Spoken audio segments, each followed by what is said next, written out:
Very good afternoon, everyone. Good afternoon, dear students. Good afternoon. I hope मैं आप सबको सुनाई दे पा रहा हूँगा. आई होप गाइज मैं विजिबल हूँगा. Very good afternoon everyone to all of you. स्वागत है आप सबका.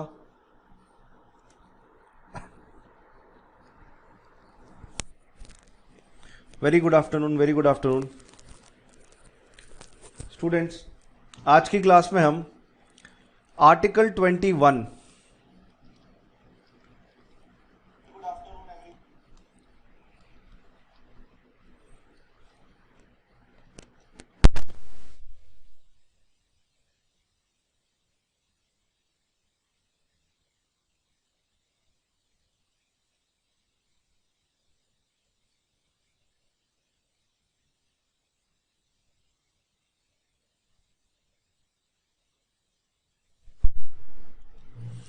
आज की क्लास में हम right to life and personal liberty देखने जा रहे हैं. Right to life and personal liberty, article 21, जो कि फंडामेंटल राइट्स का पार्ट है. आर्टिकल 21 फंडामेंटल राइट्स का पार्ट है, right to life and personal liberty. ये हम देखने जा रहे हैं आज की क्लास के अंदर. स्टूडेंट्स, क्लास स्टार्ट करने से पहले मैं आप सब लोगों को बताना चाहूँगा, इन्फॉर्म करना चाहूँगा आर्टिकल 21 इंपॉर्टेंट क्यों होता है, क्या है रेलेवेंस. इस सब को जानने से पहले हमें सबसे पहले ये जानना बहुत ज़्यादा ज़रूरी है कि फंडामेंटल राइट्स क्या होते हैं. हमें अगर वही नहीं पता होगा, मौलिक अधिकार क्या होते हैं, तो आर्टिकल 21 कैसे जानेंगे, क्या जानेंगे, कोई फ़ायदा होगा भी या नहीं होगा, उसके बारे में बहुत ज़्यादा शक है मेरे को. क्योंकि without even knowing the basics, बिना आप बेसिक्स भी नहीं जाने आप कैसे समझ पाएंगे आर्टिकल 21 क्या होता है. इसकी थोड़ी there is some problem with it. So we have to at least first look at the fact that what is article 21. article 21 होता क्या है और राइट और हमारे फंडामेंटल राइट्स होते क्या हैं कॉन्स्टिट्यूशन के अंदर. राइट, बेसिक आइडिया होना ज़रूरी है. चलिए शुरू करते हैं सेशन. दोस्तों, आप नेक्स्ट स्लाइड पे देख पा रहे होंगे. या नाउ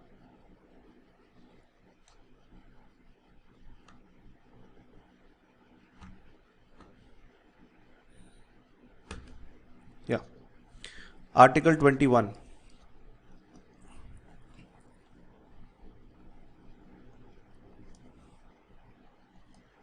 लाइफ प्रोटेक्ट करने की बात करता है एंड पर्सनल लिबर्टी. अब इन दोनों का मतलब क्या है स्टूडेंट्स. आप सबको मैं एक सिचुएशन इमेजिन करने के लिए बोल रहा हूं. मान लीजिए एक रूम है. इस रूम में मैंने किसी व्यक्ति को बंदी बना के रखा हुआ है, बंद करके रखा हुआ है, कन्फाइन करके रखा हुआ है. Right, and this is without the process of law.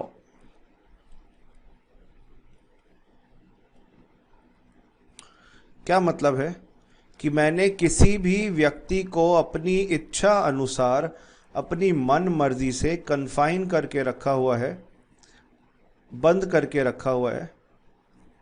Sessions के टाइमिंग में कुछ बदलाव आया है स्टूडेंट, इसलिए शायद आपको इवनिंग में अब क्लासेस नहीं दिख पा रही होंगी. सेशन के टाइमिंग में कुछ चेंजेस आ रहे हैं. तो मैटर ऑफ फैक्ट ये है, मुद्दे की बात ये है कि without the process of law, बिना किसी व्यक्ति को कानून की प्रक्रिया के अरेस्ट नहीं किया जा सकता, कन्फाइन नहीं किया जा सकता, बंद करके नहीं रखा जा सकता, हिरासत में नहीं लिया जा सकता. हिरासत में नहीं लिया जा सकता है. ये आपको बात याद रखनी है.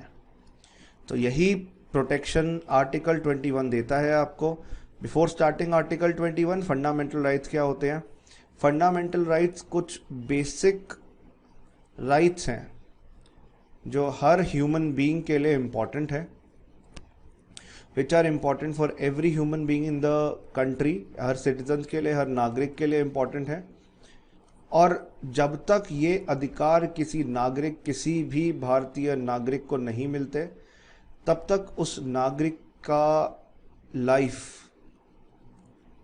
अकॉर्डिंग टू वेरियस एस्पेक्ट्स, चाहे वो स्पिरिचुअल पार्ट हो, चाहे वो फिजिकल पार्ट हो, चाहे वो मेंटल पार्ट हो। लाइफ का कोई भी हिस्सा किसी व्यक्ति का हम फ्री नहीं मान सकते, स्वतंत्र नहीं मान सकते। And another thing is that fundamental rights are so fundamental that without these fundamental rights the human existence, मानव रूप से जीवन जी पाना भी संभव नहीं है, इतने ही महत्वपूर्ण एवं आवश्यक हैं। और फंडामेंटल राइट्स को एक और वजह से फंडामेंटल इसलिए बोला जाता है क्योंकि हमारे संविधान ने, हमारे कॉन्स्टिट्यूशन ने गारंटी किए हैं, आपको गारंटी दिए हैं, प्रोटेक्ट किए हैं, रक्षा करी है इन अधिकारों की। और सिर्फ इतना ही नहीं बच्चों, सिर्फ इतना ही नहीं, ये आप जैसे सारे इंडियन सिटीजन्स को कभी वायलेट हो जाता है एक फंडामेंटल राइट, तो फंडामेंटल राइट्स के अंदर ही एक फंडामेंटल राइट है कि भाई जब बाकी फंडामेंटल राइट वायलेट होंगे तब क्या करोगे। वायलेट का मतलब उल्लंघन हो जाएगा।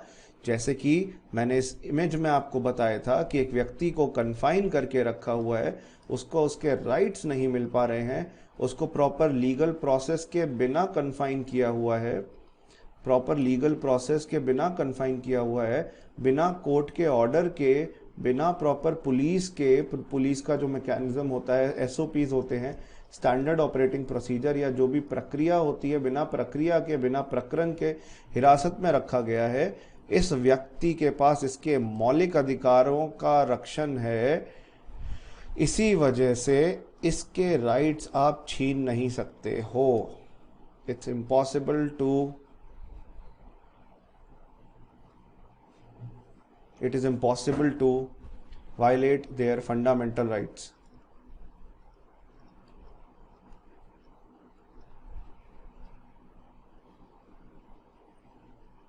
Right?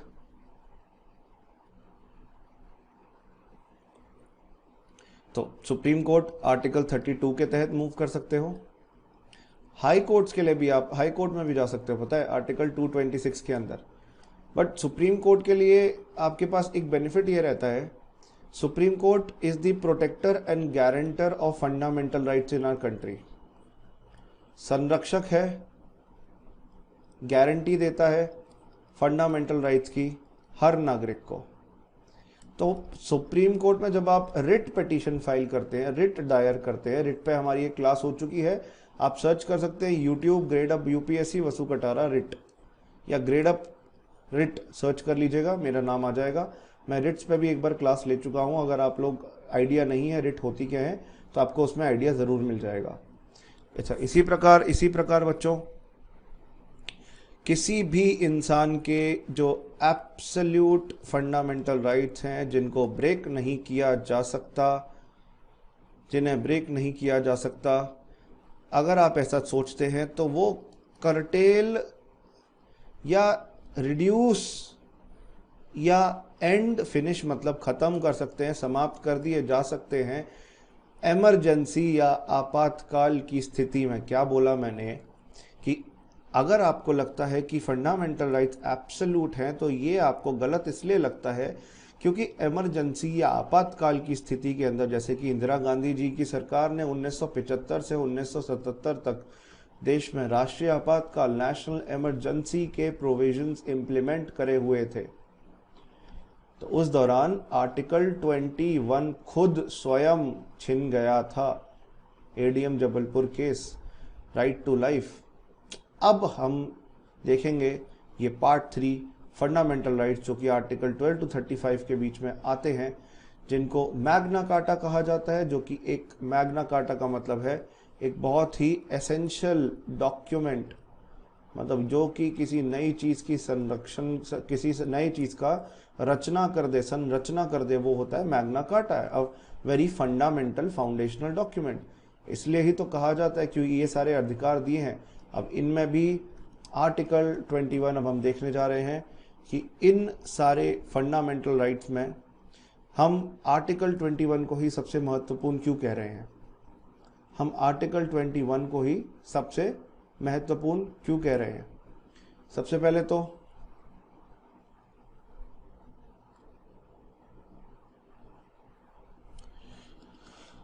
Fundamental right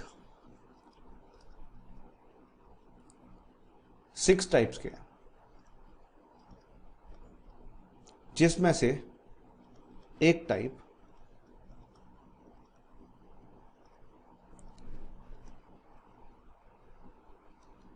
right to freedom का है, freedom of speech and expression.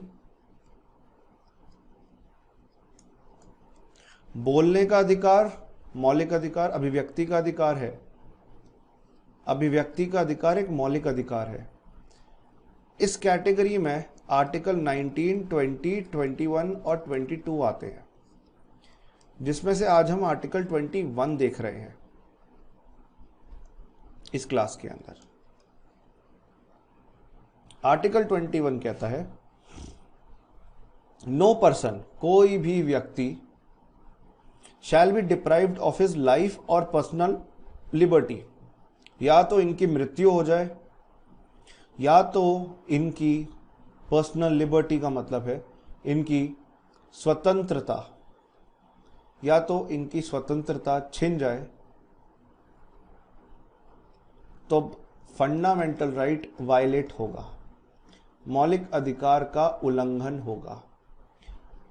कब नहीं होगा?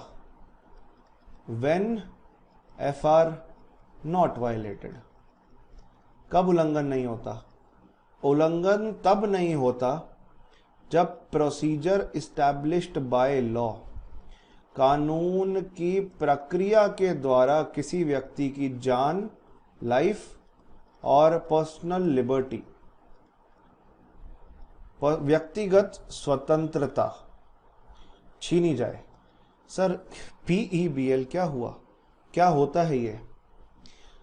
कोर्ट के अंदर एक व्यक्ति खड़ा होकर जब गवाही देता है, जज बैठे होते हैं, सब दलीलें चल रही होती हैं, जब उन्हें सज़ा सुनाई जाए कोर्ट के जज के द्वारा कि तुम्हें 100 and 100 ईयर्स या डेज या मंथ, इतने सालों इतने दिनों की सज़ा दी जाती है, तो ये है एक प्रोसीजर इस्टैब्लिश्ड बाय लॉ,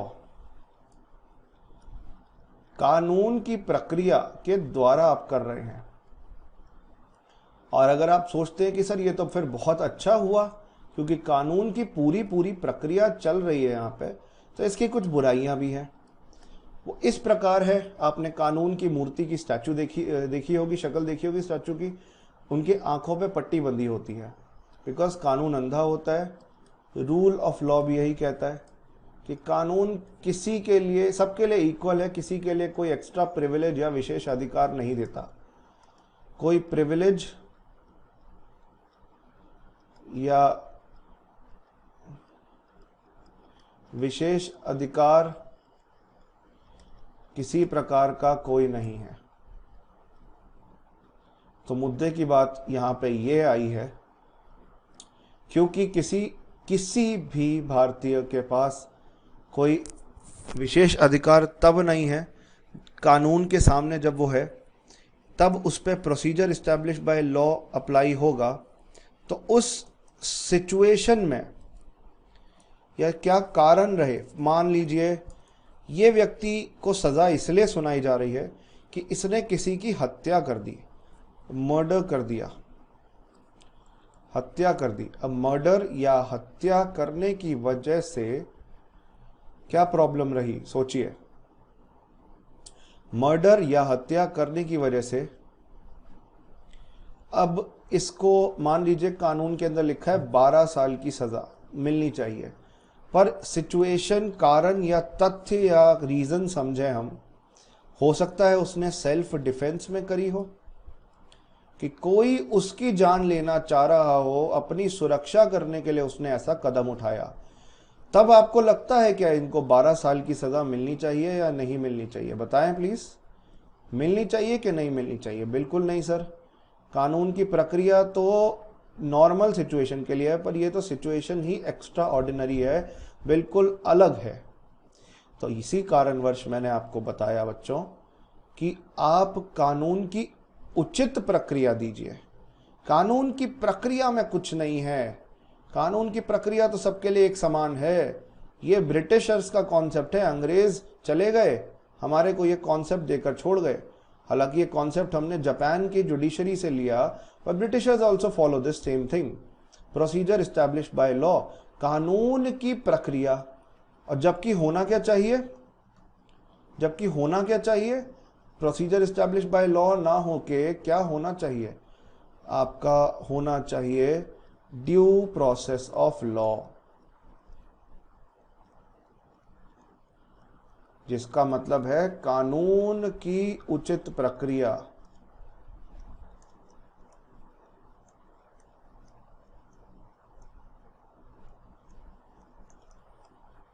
कानून की उचित प्रक्रिया, ड्यू प्रोसेस ऑफ लॉ का मतलब यह है कि आप कारण देखेंगे, आप देखेंगे कि उसने अगर सेल्फ डिफेंस में ऐसा किया और इस कारणवश किसी की हत्या हो गई, तो ये मर्डर नहीं है, ये सेल्फ डिफेंस के लिए कल्पेबल, मतलब ये एक तरीके से होमिसाइड, आपने हत्या कर दी किसी की, पर आपका मकसद किसी की हत्या करना नहीं था, तो 2 साल की सजा मिल सकती है, 12 साल की ना मिलके, या जो भी जज डिसाइड करेंगे, 1 साल 2 साल कम सजा मिलेगी इस केस में। मुद्दे की बात तो ये है कि कम सजा मिलेगी, मुद्दे की बात तो ये है, महत्वपूर्ण बात ये है, पहले से कम सजा मिलेगी, सबसे महत्वपूर्ण बात ये है। और पहले से कम सजा मिलेगी, यही पूरा डिफरेंस क्रिएट कर देता है दोस्तों, क्योंकि उचित प्रक्रिया के द्वारा चलना चाहिए कानून को। और ये कॉन्सेप्ट हमने अमेरिका से लिया है, यूनाइटेड स्टेट्स ऑफ अमेरिका। तो दोस्तों इसी प्रकार आप देख रहे हैं हमारे आर्टिकल 21 में लिखा है, no person shall be deprived of his personal liberty and life, कोई भी व्यक्ति अपनी जिंदगी और दैहिक स्वतंत्रता से दूर नहीं हो सकता। प्रोसीजर इस्टेब्लिश्ड बाय लॉ के अलावा कोर्ट ने कहा मेनका गांधी जजमेंट में कि भाई ड्यू प्रोसेस ऑफ लॉ के हिसाब से होना चाहिए कानून की उचित कार्रवाई। देखिए, ये कोर्ट कचहरी की शुरुआत, ये जुडिशरी के अंदर जुडिशल केसेस की शुरुआत, न्यायपालिका की शुरुआत AK गोपालन केस से हुई थी, जहां पे सबसे पहले प्रोसीजर इस्टेब्लिश्ड बाय लॉ और ड्यू प्रोसेस ऑफ लॉ के बीच में तलवारें खिंच गई कि कानून की प्रक्रिया को देखें या कानून की उचित प्रक्रिया को देखें, एक ब्रिटिश कॉन्सेप्ट को देखें या एक अमरीकी कॉन्सेप्ट को देखें, किस कॉन्सेप्ट को देखें, किस प्रकार लोगों की ज़िंदगी सुनिश्चित होनी चाहिए। क्योंकि मुद्दे की बात यह है कि ये आर्टिकल 21 कोई मजाक नहीं है, इसको हार्ट ऑफ फंडामेंटल राइट्स कहते हैं, इसको हमारे मौलिक अधिकारों का, ये तो चलो दिल तो नहीं है तो आम बन गया, पर माई drawing is not very good, but मुद्दे की बात यह है कि हार्ट कहा जाता है फंडामेंटल राइट्स का, दिल, अनुच्छेद 21 को। सोचिए किसी की अगर जान जाती है तो इससे दुखदाई घटना तो हो नहीं सकती ना। AK गोपालन केस के अंदर सुप्रीम कोर्ट ने कहा था कि प्रोसीजर इस्टेब्लिश्ड बाय लॉ ही चालू करना चाहिए, जो 1950 का केस था, पर सब कुछ बदल गया एक छोटे से पासपोर्ट विवाद से, जो कि एक बहुत बड़ा रूप ले गया Maneka Gandhi judgment, Maneka Gandhi versus Union of India case के द्वारा, जिससे AK गोपालन जजमेंट को ओवरटर्न, मतलब बदलाव किया गया, मतलब उसमें कुछ बदलाव हुए हैं, उसमें प्रोसीजर इस्टेब्लिश बाय लॉ को समाप्त किया और बोला ड्यू प्रोसेस ऑफ लॉ लेकर आए। अनुच्छेद 19 और 21 को ये मत समझिएगा कि किसी की जान चली गई तो फिर आप कहेंगे कि प्रोसीजर इस्टेब्लिश बाय लॉ ही लगेगा। ये वाटर टाइट कंपार्टमेंट या ऐसी चीज़ें नहीं है जिसको आप बारीकी से ना देख पाएँ, बिल्कुल अंदर घुस के ना देख पाएँ। किसी की दैहिक स्वतंत्रता गई है, किसी की जान गई है, तो आपको कारण समझने पड़ेंगे, पीछे क्या रीज़न थे, तभी जाके ड्यू प्रोसेस ऑफ लॉ, कानून की उचित प्रक्रिया का इस्तेमाल करके आप जिस व्यक्ति की जान गई है और जिस व्यक्ति ने हत्या करी है, जिस व्यक्ति ने जुर्म किया है, जो आरोपी है, तभी आप उसे अपराधी बनाएं कारण समझ के, वरना आरोपी अपराधी कैसे हो सकते हैं। यही बात फ्रांसिस मलिन केस के अंदर, ओल्गा टेलिस केस के अंदर और उन्नी कृष्ण केस के अंदर, उन्नी कृष्ण तो आर्टिकल 21 के फ्रेमवर्क को इतना विस्तृत कर गया, it had expanded article 21 right to life like anything. किस तरीके से क्या क्या एक्सपेंशन हुआ, देखते हैं हम, बस मुझे 30 सेकंड का प्लीज पॉज दीजिए. Let me have a sip of water, then will start back again.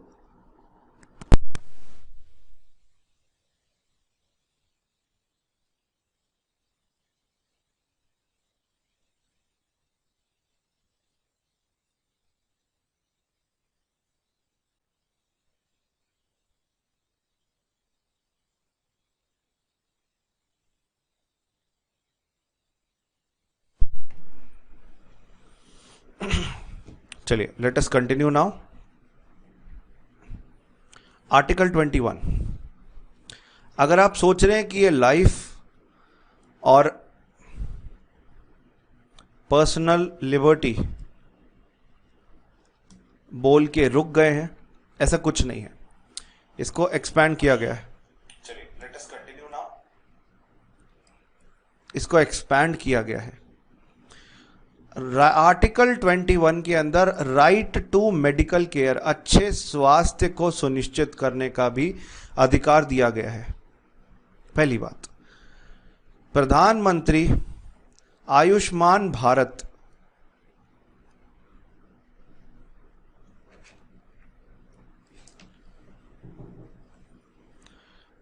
Ma'am article 21A में बात करा है राइट टू एजुकेशन. जो आप मुझसे आर्टिकल 21 में पूछ रही हैं तो आप कंफ्यूज हैं.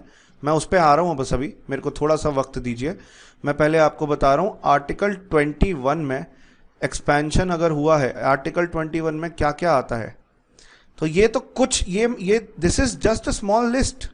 इसके अलावा इतना कुछ है, आप लिस्ट पढ़ते रह जाएंगे.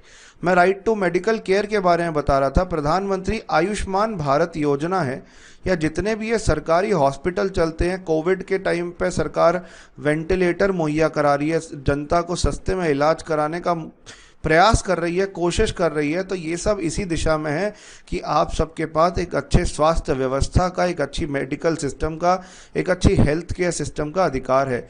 You all are having right to have a good quality medical system, health care system. Second point ये है राइट टू फूड.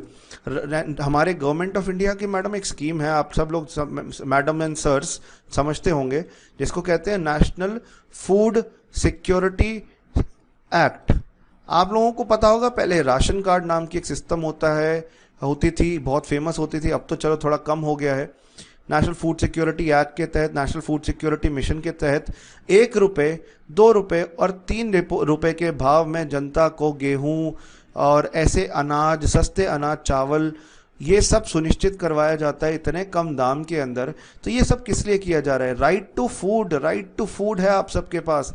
आप सबके पास पेट भरा होने का अधिकार है. और ये मैं नहीं कह रहा हूँ, आर्टिकल 21 में समय समय पर अलग अलग जजमेंट्स आई हैं कोर्ट की ना, अलग अलग जजमेंट्स में एक एक जजमेंट का नाम लेकर नहीं बता पाऊंगा, पर हाँ गवर्नमेंट के जुड़े हुए जितने भी इनिशिएटिव्स रहे हैं उनसे जुड़ी आपको बातें मैं बताता रहूँगा इस क्लास में. आप कभी मैच करके देखेंगे अपनी बुक्स के साथ, या कभी आप देख पाएंगे अलग अलग एस्पेक्ट्स को, इन सारे लॉस के, गवर्नमेंट स्कीम्स को पढ़ते पढ़ते, तब आप समझेंगे इस रेलेवेंस का. क्या मैं यहाँ पे आपके साथ एक्सरसाइज कर रहा हूँ, ठीक है. पहले राशन कार्ड की व्यवस्था बहुत ज़्यादा होती थी, अब लोग बहुत अलग अलग सिस्टम, पीडीएस है हमारे पास, पब्लिक डिस्ट्रीब्यूशन सिस्टम, जिसमें राशन कार्ड अभी भी यूज़ होता है, पर हम बूपा की कोशिश कर रहे हैं, biometric Uptake of physical Uptake and biometric authentication, Bupa. तो हम इसकी भी प्रयास कर रहे हैं कि आप अंगूठा लगाएं, आधार के थ्रू आपका कनेक्टेड होगा सब कुछ, सारा सिस्टम, सारा एक इंटीग्रेटेड मैनर में चलेगा, और एक बार आप वेरीफाई हो जाएंगे तो आपको सस्ता अनाज मिल जाया करेगा. तो ये भी प्रयास होने की कोशिश करी जा रही है आधार से रिलेट करके. तो मैं ये बात आपको बता रहा था. इसके अलावा जीवन यापन का अधिकार, राइट टू लाइवलीहुड.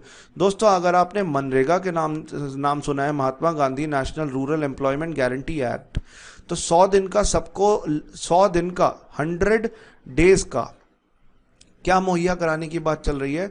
आपको 100 डेज का ग्रामीण क्षेत्रों में जितने लोग रहते हैं उन परिवारों में कम से कम एक व्यक्ति को रोजगार गारंटी करने की बात करिए. मान लो सरकार सिर्फ आपको साल में 20 दिन ही रोजगार दिला पाई, डिमांड ही नहीं थी, प्रोजेक्ट्स ही नहीं थे, काम ही नहीं था, कोविड की वजह से सब घर में बैठे थे, फिर भी सरकार आपको 100 दिन का पैसा देगी, क्योंकि गारंटी करा हुआ है Mahatma Gandhi national rural employment guarantee act ने कि भाई जीवन यापन तो तुम्हारा चलेगा ही चलेगा, लाइवलीहुड तुम पैसा कमा पाओगे, जीवनी कमा पाओगे। राइट टू प्राइवेसी, अभी फिलहाल मैं के.एस. पुट्टास्वामी जजमेंट, कुछ साल पहले की बात है, के.एस. पुट्टास्वामी जजमेंट के अंदर सुप्रीम कोर्ट ने कहा है आपके और मेरे जैसे हर व्यक्ति के पास राइट टू प्राइवेसी का अधिकार है।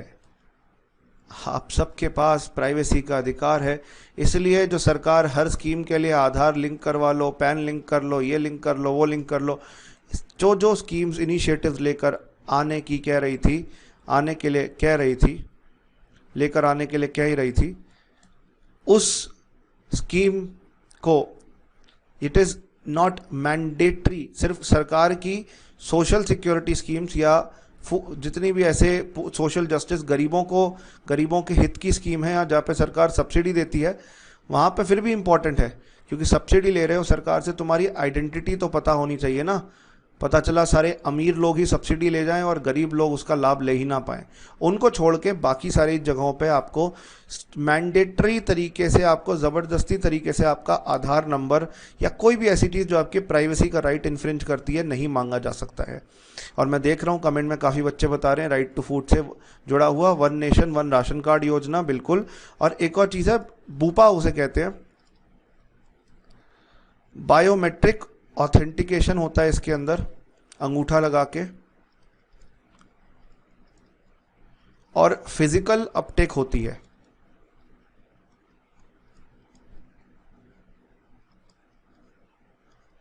आप इसे बापू भी कह लो, मैं बूपा कहता हूं।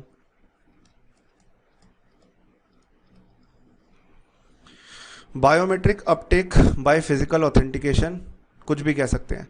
अंगूठा लगाइए, अनाज पाइए, फूड पाइए। राशन कार्ड की दुकान पे एक एटीएम कार्ड की तरह मशीन रखी होगी अब से, जिसमें आप अपना थंब प्रेस करेंगे, आधार नंबर डालेंगे और आपका एक रिसीट बन के तैयार हो जाएगी, पर्ची बन के तैयार हो जाएगी, जिससे आप एक फूड ग्रेन्स का पैकेट ले पाएंगे, अनाज का, गेहूं, चावल, दाल, जो भी है। ठीक है, क्लियर? चलो फटाफट और भी देखने यार। राइट टू शेल्टर, कभी सोचा है सरकार, दिल्ली सरकार तो करती है, बाकी सरकारों का मैंने इतना बारीकी से देखा नहीं, सर्दी के टाइम पर रैन बसेरा प्रोवाइड करती है, विंटर्स के अंदर टेम्पररी शेल्टर प्रोवाइड करती है, अस्थाई घर, अस्थाई छत सर के ऊपर, टेम्पररी शेल्टर, ताकि लोग ठंड में ठिठुर के ना मर जाएं। तो राइट टू शेल्टर। और ईडब्ल्यूएस को, इकोनॉमिकल वीकर सेक्शन, जो आर्थिक तौर पर पिछड़े वर्ग हैं, एलआईजी, लो इनकम ग्रुप्स को सरकार फ्लैट बना के देती है। स्लम एरिया में जो लोग रहते हैं उनके कच्चे स्लमों को पक्का बनाने की योजना बनाती है सरकार। और बस इतना ही नहीं, हमारी प्रधानमंत्री आवास योजना भी तो इस दिशा में एक बहुत अच्छा कदम है। आवास, AWAS, आवाज़ नहीं।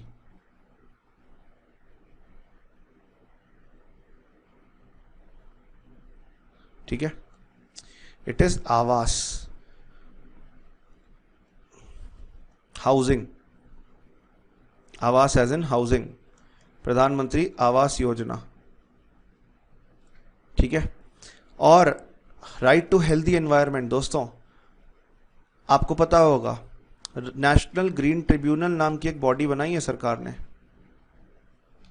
जिसको एनजीटी कहते हैं, नेशनल ग्रीन ट्रिब्यूनल, राष्ट्रीय हरित प्राधिकरण। क्या काम है इसका, एनजीटी का? स्वास्थ्य, हमारे पर्यावरण के संरक्षण का, हेल्दी एनवायरनमेंट का, राइट। तो इसी वजह से students article 21 is very wide, बहुत ही वाइड है।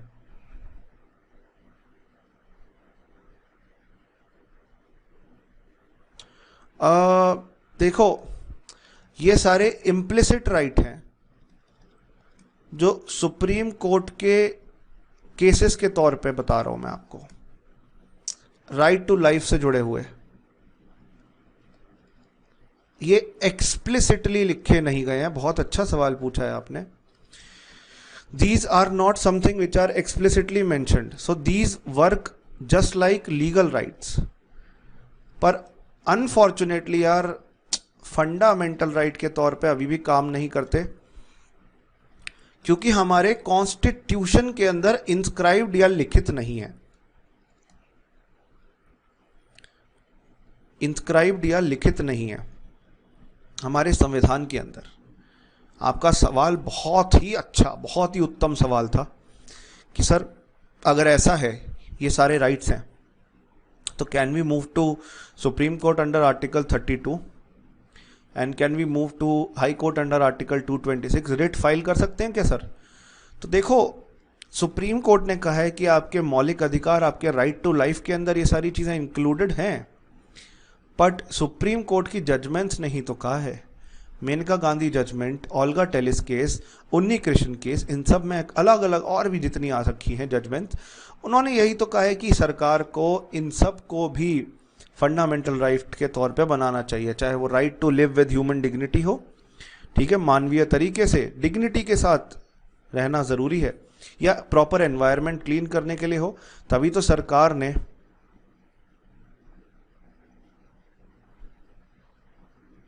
जी जी जी जी बिल्कुल बिल्कुल बिल्कुल बिल्कुल, ये एग्जैक्टली आप बिल्कुल सही पक्का, बिल्कुल सही कहा आपने, बहुत अच्छा सवाल पूछा आपने। तो इसीलिए एनवायरनमेंट की रक्षा करना, लाइवलीहुड, प्रिवेसी, शेल्टर, हेल्थ, ये सारे एक तरीके से लीगल राइट ज़रूर हैं, पर फंडामेंटल राइट तब होंगे जब सरकार इनके ऊपर कानून बनाएगी, कॉन्स्टिट्यूशनल अमेंडमेंट एक्ट करके संवैधानिक संशोधन कानून बना के संविधान में डालेगी। ऐसा कोई कानून है सर जब सरकार ने डाला हो, इन मेनका गांधी केस में कहा हो, या किसी भी ऐसे हमारे राइट टू लाइफ से जुड़े हुए आर्टिकल 21 से जुड़े हुए केस में कहा हो? बिल्कुल सरकार ने करके दिखाया है। आर्टिकल 21A के केस में फ्री एंड कंपल्सरी एजुकेशन, मुफ्त और अनिवार्य शिक्षा, मुफ्त एवं अनिवार्य शिक्षा, free and compulsory education, article 21 यही तो कहता है कि हर व्यक्ति के पास, जो हर बच्चे के पास जो 6 से 14 साल की उम्र के बीच में है, वो मुफ्त और अनिवार्य शिक्षा ग्रहण कर सकता है, जो कि सरकार दे रही है, आपको स्पॉन्सर करके दे रही है सरकार, ठीक है। तो ये क्या फंडामेंटल राइट बना है ना, इससे पहले ये डीपीएसपी था ना, ठीक है, राज्य का नीति निदेशक तत्व पार्ट 4 के अंदर होते हैं हमारे संविधान के, पर देखो फंडामेंटल राइट भी बन गया। और मजे की बात, आर्टिकल 21A जो फंडामेंटल राइट डाला गया है 86th कॉन्स्टिट्यूशनल अमेंडमेंट एक्ट 2002 के द्वारा, इसने सिर्फ फंडामेंटल राइट ही नहीं बनाया है, एक डीपीएसपी भी है ये, और एक फंडामेंटल ड्यूटी भी है ये, तो बहुत कुछ है, ये एक छोटी चीज़ नहीं है। 7 PM क्लास, हमारे जो कुछ शेड्यूल्स अभी चेंज हो रहे हैं दोस्तों, आपको अभी बहुत जल्दी चेंज टाइमिंग्स पता चल जाएंगे हमारे यूट्यूब के फ्री क्लासेस के, कि कब कब कौन सी क्लासेस हुआ करेंगी। आज जैसे शाम को 8 बजे मैं आपके लिए सिविल सर्विस एग्ज़ाम के लिए IAS एग्ज़ाम के लिए हिस्ट्री की क्लास लेकर आऊँगा, ठीक है।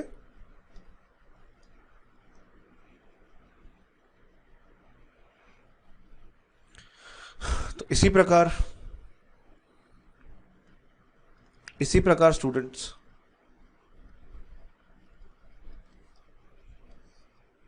अब देखिए, राइट टू लाइफ आपके पास है, राइट टू डाई है क्या? जीवन जीने का तो अधिकार है, मरने का अधिकार है क्या आप सबके पास? अब ये सवाल उठता है।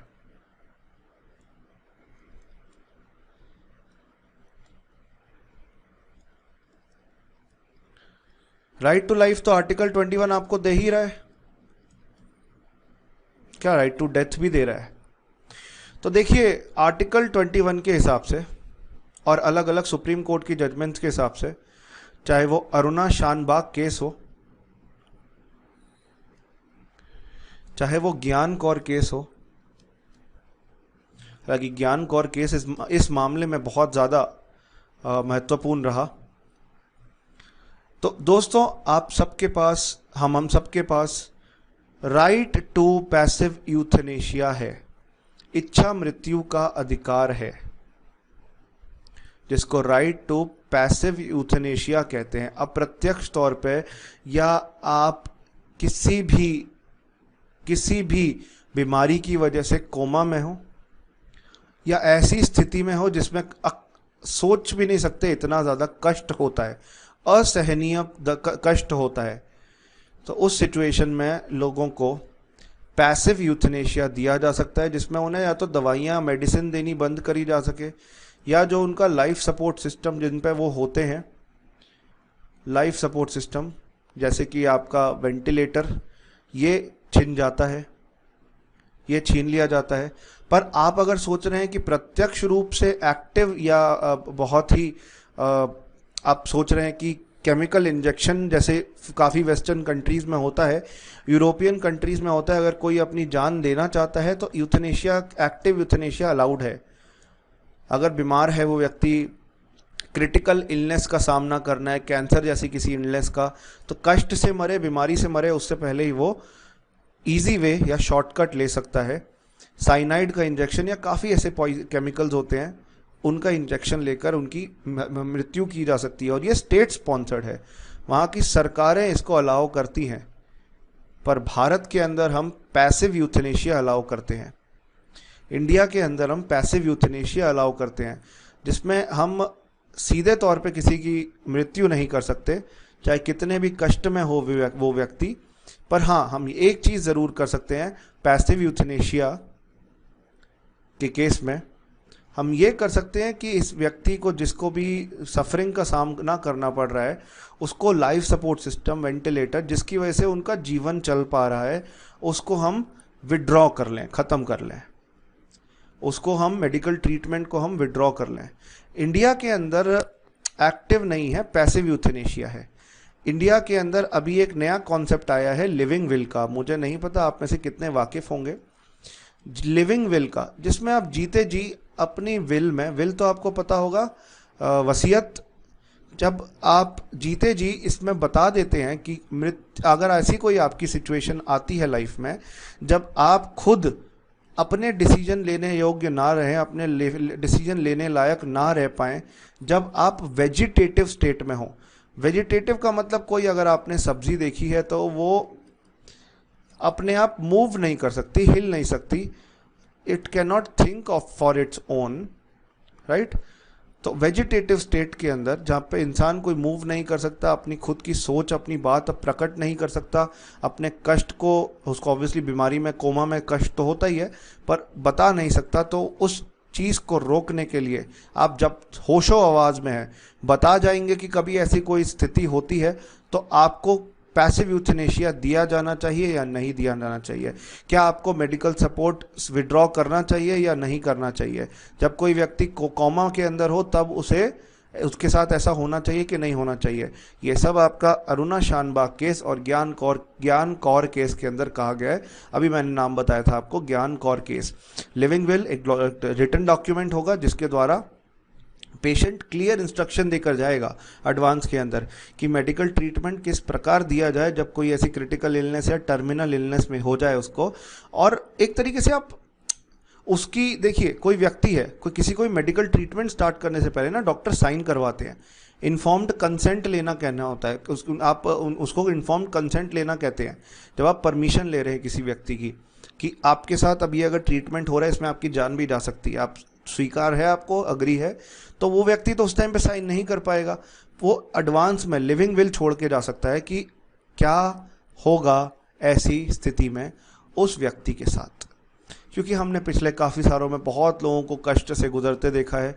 अरुणा शानबाग का मैंने एग्जाम्पल दिया, उनकी अगर आप स्टोरी सुनेंगे, एक नर्स थी हॉस्पिटल में, एक नर्स होके दुनिया का इलाज करने में सहयोग करती थी, और उसी हॉस्पिटल के कर्मचारी ने उनके साथ रेप किया, उनके सर पे चोट आई, ज़िंदगी भर के लिए वो कोमा में चली गई। और फिर ऐसी ज़िंदगी का क्या फ़ायदा। राइट टू लाइफ तो है, right to life with dignity भी है, but right to die with dignity का क्या। मृत्यु किसी की ढंग से हो, कष्ट के बिना हो, तो इसका क्या। यह भी तो एक ज़रूरी अधिकार है। इसी कारणवश ऐसी एक जजमेंट सुप्रीम कोर्ट ने दी है जिसमें अब लिविंग विल भी एक्सेप्टेबल है। हाँ, पर ऐसा नहीं है कि किसी को अब हो जाए अचानक से तो उसको इच्छा मृत्यु देने के लिए उसकी लिविंग विल भी नहीं है और उसको इच्छा मृत्यु देने की बात आए तो वो मेडिकल एथिक्स के खिलाफ है। और सुप्रीम कोर्ट अगर देखता है कोई रेयर केस आ जाता है तब सुप्रीम कोर्ट ही डिसाइड करेगा। Otherwise passive euthanasia living will के कॉन्सेप्ट से चल रहा है आजकल हमारे देश में। आई होप आपको ये बात क्लियर हो। Article 21 active euthanasia, passive euthanasia, article 21A right to education. Article 21 के अंदर कितने सारे इम्प्लिसिट राइट्स हैं, हमारे AK गोपालन केस, हमारी Maneka Gandhi case, Unni Krishna case, article 21 due process of law, procedure establish by law. I hope आप सबको ये बातें, ये कॉन्सेप्ट क्लियर हुए होंगे। Students please like the session, please share it with your friends on WhatsApp, Telegram. तुम्हारे जो भी ग्रुप वूप बने हुए हैं ना उन सब पे शेयर करो इस वीडियो को। पता है क्या होगा, वो भी देखेंगे, उनको भी लाभ मिल पाएगा इस क्लास का। तुम ही देख के लाभ उठा लोगे तो फिर शेयरिंग इज केयरिंग ना यार, एक टर्म है ना, शेयरिंग इज केयरिंग। शेयर करो, केयर करो, दूसरों के साथ भी शेयर करो और सेशन लाइक ज़रूर करके जाना प्लीज़। आप सबसे रिक्वेस्ट होगी, विनती होगी।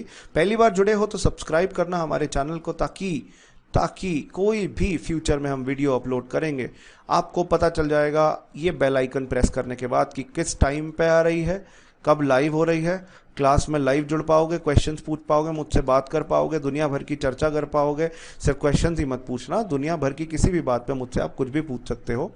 और सबसे बड़ी बात यह है कि face to face interaction teacher student का एक बहुत अच्छा रूप लेता है जब कोई बच्चा कुछ सीखना चाहे तो। इसलिए हमारी फ्यूचर सेशंस में जुड़िएगा इस प्रकार। चलिए दोस्तों, शुक्रिया आप सबका इस क्लास में जुड़ने के लिए। Thank you all for being part of this lecture. I am extremely obliged to have taken a class with you all students. You are very good, बहुत अच्छे सवाल पूछे। I am overwhelmed by this fact, बहुत ही प्रसन्नता महसूस कर रहा हूँ। शुक्रिया आप सबका दोस्तों। खुश रहें, स्वस्थ रहें, व्यस्त रहें, मस्त रहें, पढ़ाई करते रहें, डटे रहें, रुकना नहीं है। एग्ज़ाम है आपका, बिल्कुल है, ज़िंदगी का हर दिन एक एग्ज़ाम है। हर दिन को जीतो, हर दिन क्लियर करो और इसका रिजल्ट आप खुद ही डिसाइड करेंगे। Thank you again, goodbye and जय हिंद आप सबको।